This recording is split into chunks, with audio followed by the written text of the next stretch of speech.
विद्यार्थी मित्रांनो, सह्याद्री ट्युटोरियल्स मध्ये तुमचं स्वागत आहे. सर, क्लासमध्ये टेस्ट होत आहेत, ग्रुप टेस्ट होत आहेत, टॉपिक वाईज टेस्ट होत आहेत, पण माझा स्कोर होत नाहीये. मला क्वेश्चन क्लिक होत नाहीये. मला तो प्रश्न समजत नाहीये. माझा स्कोर होतच नाहीये. मी तुम्हाला सांगू का, की हा व्हिडिओ बनवायच्या अगोदर माझ्याच ऑफलाईन मधल्या 2 स्टुडंट मला सांगत होत्या हाच पॉइंट, की स्कोर होत नाहीये. टेन्शनमध्ये चेहरा आणि त्यांचा बोलण्याचा टोन असा होता, की त्याला आम्ही जबाबदार नाहीये. स्कोर होत नाहीत. तुम्ही काहीतरी उपाय सांगा आम्हाला. मी तुम्हाला सांगू का? चला या 2 ऑफलाईन स्टुडंट बद्दलच बोलूया आपण. 11th मध्ये काय केलं? नुसत्या सुट्ट्या एन्जॉय केल्या. हां, शुक्रवार, शनिवार आलं, की सर मला घरी जायचंय. म्हणजे रूम घेऊन साताऱ्यात राहिलेत, पण जायचंय घरी. 11th मध्ये ना एन्जॉयमेंट, एन्जॉयमेंट जास्तीत जास्त मुलांनी हेच केलंय. आता तरी जागे व्हा. तुमचं काहीतरी टार्गेट सेट करा. सीईटीची एक्झाम जवळ आलेली आहे आणि स्कोर का होत नाही? तर व्हायलाच पाहिजे स्कोर. का नाही होत स्कोर लक्षात घ्या. मी तुम्हाला सांगतो अगदी प्रत्येक वेळेस मी तुम्हाला सांगत आलोय, परत सांगतोय नीट लक्ष द्या, की तुम्ही टार्गेट कंप्लीट करू नका. ओके, टार्गेट कंप्लीट करू नका म्हणजे काय? चला रोटेशनल डायनामिक्स टॉपिक झालाय.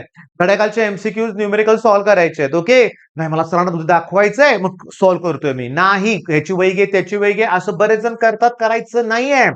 एकच बेस्ट मेथड आहे. कुठली? फेसबुक मधला कुठलाही न्यूमेरिकल तुम्ही घ्या.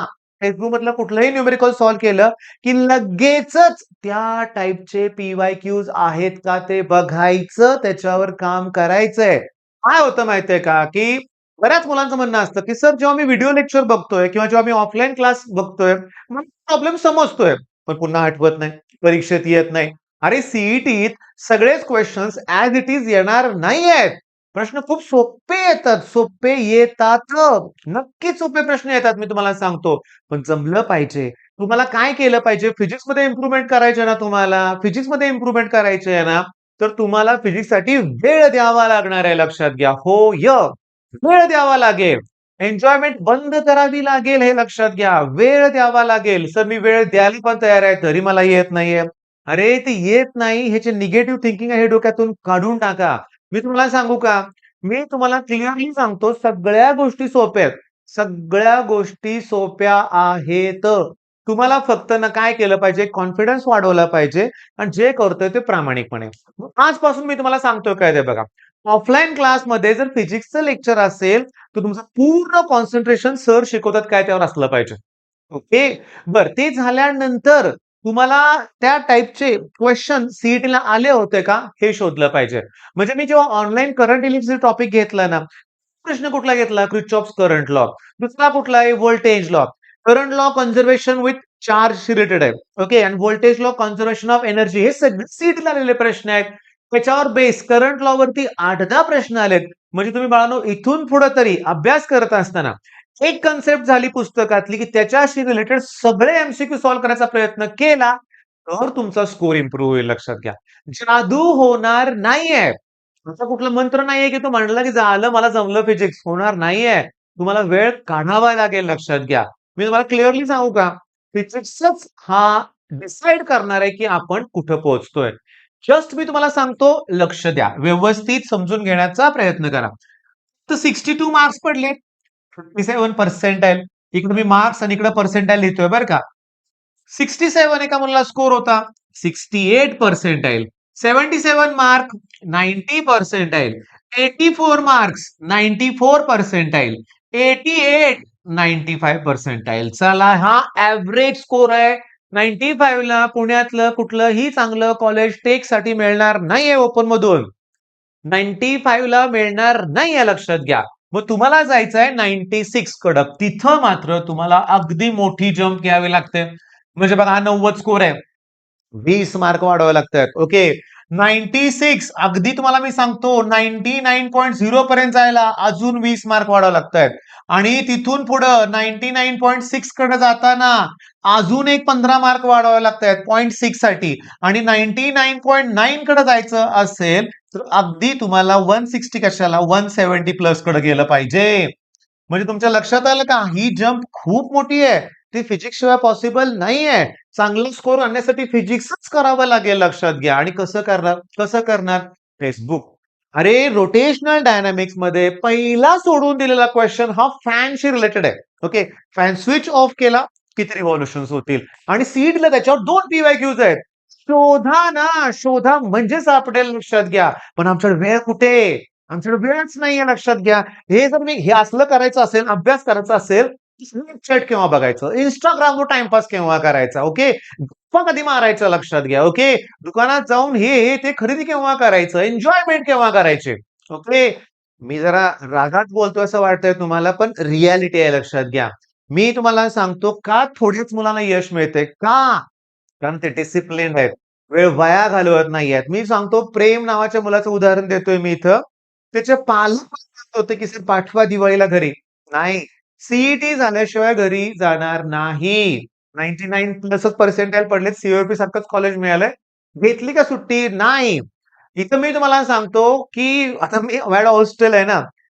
शुक्रवारी ना आजारी पडतात मुलं. पोटात दुखतंय, छातीत दुखतंय, डोकं दुखतंय, दात दुखतायत, इथं टॉन्सिल सुजलंय, इथं मान लचकली. सगळी कारणं तयार असतात. डोकं दुखतंय, चष्मा फुटलाय.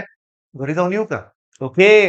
अरे 11वीत हे जर असे उद्योग केले, तर मग 12वीत मगाच्या 2 मुलांचं सांगितलं तसं स्कोर होत नाहीये. मग टेन्शन येतंय, तणाव येतोय. कशाला? तणाव घ्यायचंच नाहीये लक्षात घ्या. जस्ट मी तुम्हाला सांगतो लक्षात घ्या.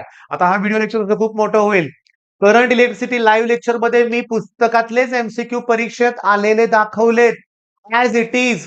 मी तुम्हाला सांगतो, आता मी ते दाखवत बसत नाहीये. तुम्ही माझं लाईव्ह सेशन बघा, दुसरं लेक्चर. करंट इलेक्ट्रिसिटीचे 3-4 लेक्चर्स घेतलेत लाईव्ह बघा. पुस्तकातलाच प्रॉब्लेम ॲज इट इज आहे. अरे पण तो पुन्हा रिवाईज करावा लागतो. तुम्हाला फॉर्म्युले आठवतायत का? सांगता येतायत का? फिजिक्समध्ये स्कोर हवा आहे ना? विथिन सेकंड आन्सर आलं पाहिजे, फॉर्म्युला आठवला पाहिजे. सगळ्या गोष्टी त्यासाठी प्रचंड अभ्यास केला पाहिजे. करतो का आपण? नाही. पण करा रे बाळांनो, इथून पुढे तरी करा. इथून पुढे करा. काही उपयोग होणार नाही. काही नाही उपयोग होणार. जर तुम्ही काही नाही केलं तर. एक मनाशी गाठ बांधून ठेवा. काय? की मला आता सीईटीत यश मिळवल्याशिवाय मी आराम नाही करणार. हां, कुठली एन्जॉयमेंट नाही करणार. आणि मी तुम्हाला सांगतो का, अरे काय घेऊन बसलाय तुम्ही? इथं मी क्लिअरली सांगू का? सर बारसं आहे, डोहाळे जेवण आहे, ओटी भरण आहे, असली कारणं सांगून मुलं सुट्टी घेतात. ओके, सर पाऊसच खूप पडतोय. आता एकाच गावातली 2 मुलं आहेत. एक येतो आणि दुसरा येत नाही. दुसरं कारण काय सांगतोय? सर भरपूर पाऊस पडतोय. ओके. अरे ही कारणं आहेत. ही कारणं आहेत लक्षात घ्या. आणि सगळ्यात महत्वाचं ठरवा तुम्हाला काय करायचंय. सीईटी द्यायची आहे का? मग बदल करा. बदल करा. जो विषय अवघड वाटतोय त्याला टार्गेट करा. तो आहे फिजिक्स. त्यासाठी तुम्हाला ना एक-एक गोष्ट पुन्हा करावी लागेल. काही मुलांचं म्हणणं असतं, "सर आता कमी दिवस उरलेत होईल का?" हे 24 टॉपिक आहेत 11-12चे मिळून. निदान 10 तरी कर. 10 तरी टॉपिक परफेक्ट कर, की जेणेकरून तुम्हाला 20-30 मार्क तर मिळतील. प्रत्येक टॉपिकवर 2-2, 3-3 प्रश्न येतात सीईटीत लक्षात घ्या, येतात. 2 तर मिनिमम येतायत. सेमीकंडक्टर सारखा टॉपिक सोपा आहे. अगदी थिओरेटिकल असल्यासारखं आहे लक्षात घ्या. सेमीकंडक्टर आहे, इलेक्ट्रोस्टॅटिक पण आहे.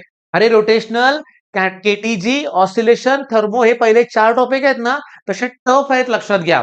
होय, पण सोपे टॉपिक आहेत ना. मॅग्नेटिक मटेरियल आहे, ड्युअल नेचर आहे आणि structure of atom, molecules, nucleus सुद्धा सोपं आहे. पण तुम्ही कुठल्या लेव्हलला अभ्यास नेला पाहिजे? 10वीचे मार्क 90-95 होते ना, आता तुम्ही करत नाहीयेत. त्यामुळे खाली यायला लागलाय लक्षात घ्या. आणि आता तरी करा. आता तरी करा. आजपासून करा. आज वेळ असेल तर अभ्यास करा. मी तुम्हाला क्लिअरली सांगतो, ॲक्चुअली बरं का, ॲक्चुअली सांगतो लक्षात घ्या. वेळ आहे. वेळ आहे. अगदी एका महिन्यात सुद्धा करता येतं जर करायचं ठरवलं तर लक्षात घ्या. ओके. मग मला तुमच्याकडून प्रॉमिस हवंय. ओके. आणि कुठलंही व्हिडिओ लेक्चर असेल, तुम्ही कुठलाही ऑनलाईन कोर्स घेतला असेल, तर ते कंप्लीशन म्हणून बघू नका. एका प्रॉब्लेम नंतर थांबा. त्या टाइपचे प्रॉब्लेम. आता पी-वाय-क्यू सॉल्व्ह करताय, सीईटीतले प्रश्न सॉल्व्ह करताय. तो सॉल्व्ह झाला की नाही त्या टाइपचा पुस्तकात प्रश्न आलाय का बघा. हे मॅथ्समध्ये पण केलं पाहिजे, फिजिक्समध्ये पण, केमिस्ट्रीमध्ये पण न्यूमेरिकल सॉल्व्ह करत असताना. पण केमिस्ट्रीमध्ये बाकीचे थिओरेटिकल प्रश्न तर एकदम ईझी असतात लक्षात घ्या. एकदम ईझी असतात. मग स्कोर का होत नाही? आपले प्रयत्न कमी पडतायत हे लक्षात घ्या. प्रयत्न वाढवायचे कसे? टेक्स्टबुकमधलं न्यूमेरिकल सॉल्व्ह केलं तर सगळे सीईटी त्याला बघायचं. सीईटी करत असाल तर त्या टाइपचं टेक्स्टबुक आहे का बघायचं. बोर्डाला त्यातले प्रश्न आलेत का हे बघायचं. म्हणजे वेळ द्यायचा हे लक्षात घ्या आणि वेळ मॅनेज करायला शिका. यश मिळणार आहे. काळजी करू नका. All the best.